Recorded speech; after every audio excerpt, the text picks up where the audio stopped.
총선 전국의 깊숙한 얘기를 들어보는 총선 설명서 서반장 김반장 시간입니다. 김정우 반장부터 시작해 볼까요? 네, 한동훈의 고점이란 주제로 풀어보겠습니다. 민주당 공천 파동이 어느 정도 수그러들고 야권 지지층이 결집하면서 추세가 좀 바뀌는 조짐을 보이니까 한동훈 위원장 한 사람에게 기대서 끌어올렸던 그 지지율 견인의 동력이 좀 떨어진 거 아니냐, 이런 우려가 여권에서 나오고 있습니다. 얼마 전에 김 반장이 경기도 위기론을 얘기했었는데 계속 엄살 부리는 거 아닌가요? 엄살이 아니라 예. 진짜 여권 핵심부에서도 이런 진단에 대부분 동의한다고 해도 과언이 아닐 정도로 내부에선 고민이 크다고 합니다. 지금까지는 조용한 공천 그리고 한동훈의 개인기로 상승세를 이어왔다고 볼 수 있는데, 이른바 비명 행사로 불렸던 공천 파동 반사 이익도 일단락이 됐고요. 한 위원장에 대한 대중적 인기가 각 지역 후보에 대한 지지로 이어진다고도 보기도 어렵기 때문입니다.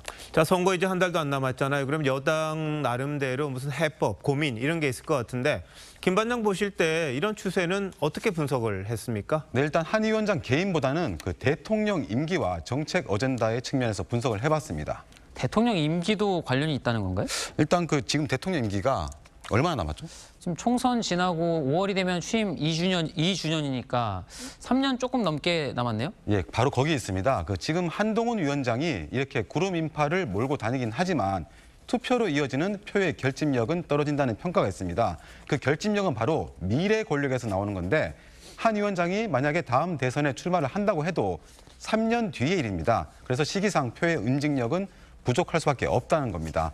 이와 비교되는 사례가 19대 총선인데, 대선 8개월 전에 치른 총선에서 대권 주자인 박근혜 비대위원장이 지휘를 했고요.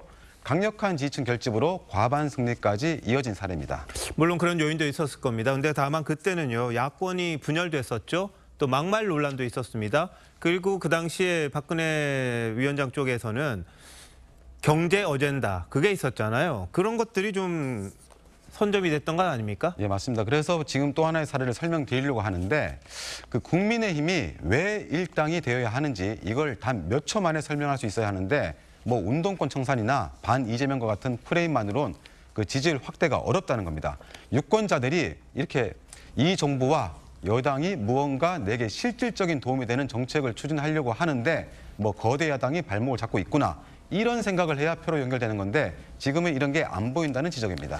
시기적으로 남은 기간이야 어떻게 할 도리가 없는 것이고, 어쨌든 중도층의 마음을 얻을 수 있는 대형 어젠다가 필요하다, 이 얘기군요. 네, 물론 국민의힘이 지금 저출산 문제부터 주거, 교육, 복지 문제까지 다양한 정책 공약을 내놓고는 있지만 이번 총선 전체를 관통할 수 있는 큰 대형 어젠다를 내놓을 수 있느냐가 주요 변수로 될 걸로 보입니다.